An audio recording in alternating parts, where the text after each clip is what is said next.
बिस्मिल्लाहिर्रहमानिर्रहीम। अस्सलाम वालेकुम। कैसे हैं आप सब व्यूअर्स? उम्मीद करती हूँ अल्लाह के फजल से खुश होंगे, खुश रहें, आबाद रहें।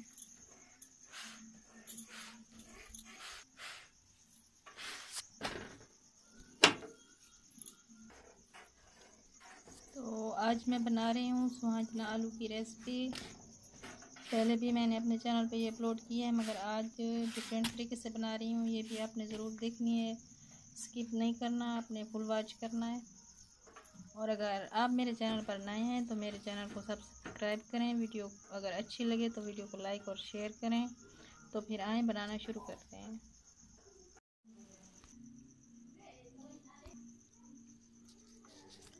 बिस्मिल्लाहिर्रहमानिर्रहीम।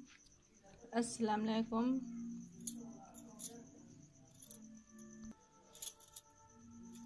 कैसे हैं आप सब?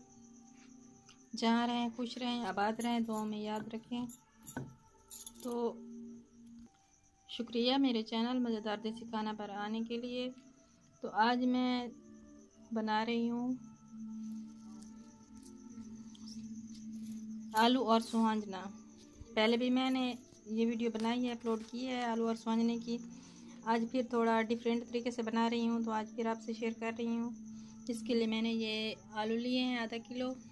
ये सुहाजने को मैंने उबाल के अच्छे से धो लिया है। और ये मसाले हैं, लाल मिर्च, नमक, हल्दी और कुटी लाल मिर्च, टमाटर, प्याज और हरा लहसुन और हरी मिर्च और ये दही। तो बनाना शुरू करते हैं। आग जला लिया मैंने और ये देगची मैंने रख दी है चूल्हे पे। इसमें घी भी डाल दिया है। घी को मेल्ट होने देंगे।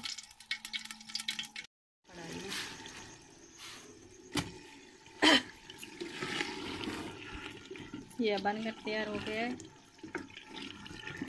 अब हम इसे निकाल लेंगे।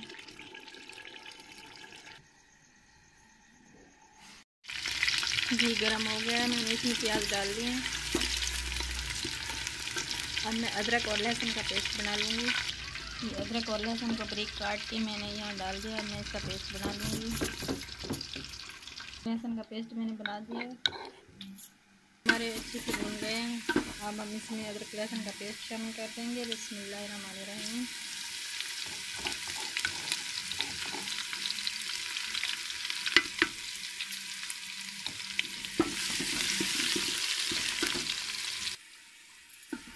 अदरक लहसुन को भी 2 मिनट के लिए भून लिए। और अब हम इसमें हरा लहसुन और हरी मिर्च शामिल कर देंगे।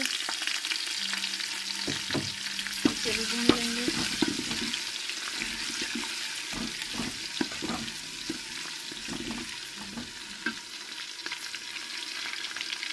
अब हम इसमें शामिल करेंगे ये मसाले, कुटी लाल मिर्च, नमक और ये हल्दी। बिस्मिल्लाहिर्रहमानिर्रहीम।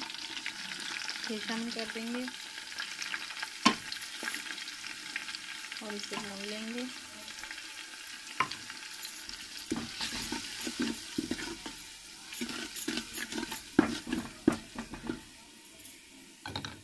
अब हम इसमें टमाटर शामिल कर देंगे। बिस्मिल्लाहिर्रहमानिर्रहीम।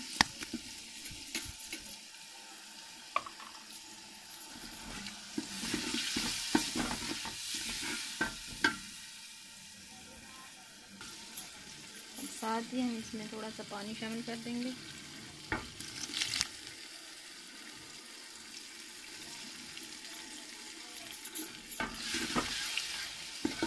मसाले को हम अच्छे से भून लेंगे। कोई सा भी सालन बनाएं, इस बात का ख्याल रखें कि मसाला आपने अच्छे से बनाना है। मसाला अच्छा बनाएंगे तो फिर आपका सालन भी टेस्टी बनेगा। अगर मसाला आप अच्छा नहीं बनाएंगे तो फिर सालन भी टेस्टी नहीं बनेगा। तो अब हम इसे तकरीबन 5 मिनट लगेंगे मसाले को अच्छे से, ये जो प्याज और ये टमाटर हैं ये हमारे अच्छे से गल जाएं। फिर हम इसमें आलू शामिल करेंगे। ये देखिए मसाला हमारा अच्छे से बन गया है, बहुत ही अच्छी खुशबू आ रही है इससे। अब हम इसमें ये दही शामिल कर देंगे। बिस्मिल्लाहिर्रहमानिर्रहीम।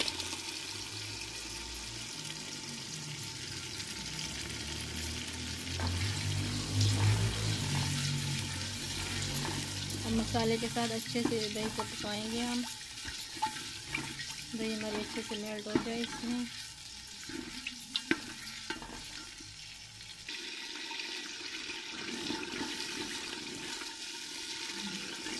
ये दही हमारी अच्छे से इसमें मेल्ट हो जाए। दही जो नज़र आ रही है ना, ये नज़र नहीं आनी चाहिए। फिर हम इसमें आलू शामिल करेंगे। इसी तरीके से एक बार आप भी ज़रूर बनाइएगा, बहुत ही टेस्टी बनेगा आपका खाना।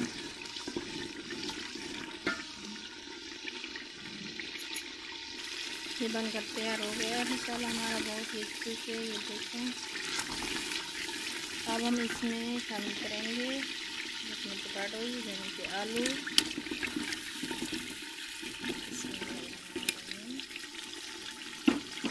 हम इन्हें अच्छे से भून लेंगे। तकरीबन 5 से 7 मिनट तक हम इसे इसी मसाले में ही भूनेंगे, ताकि ये जो मसाले हैं वो इसमें अच्छे से जज़्ब हो जाएं और ये आलू भी हमारे गल जाएं। फिर बाद में अब हम इसे ऊपर से ढक देंगे।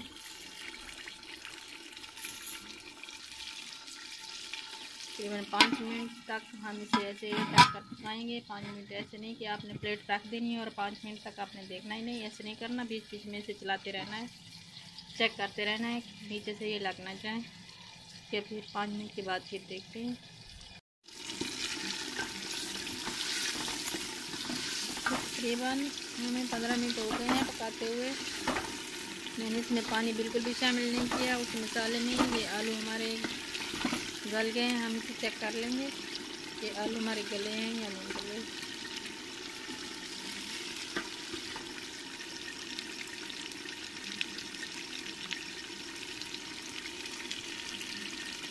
निकाल लेंगे।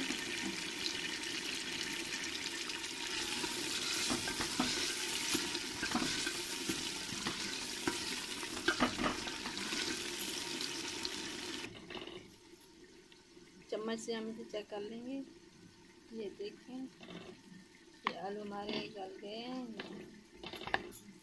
अब हम इसमें स्वान शामिल कर देंगे, अच्छे से गल गए हैं। अब इसमें हम ये स्वान में शामिल कर देंगे। बिस्मिल्लाहिर्रहमानिर्रहीम।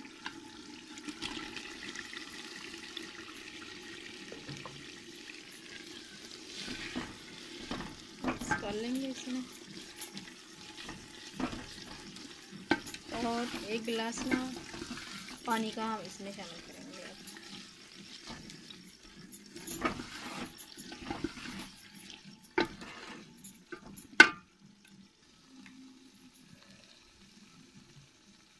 पानी शामिल कर देंगे। बिस्मिल्लाहिर्रहमानिर्रहीम। मिक्स कर लेंगे।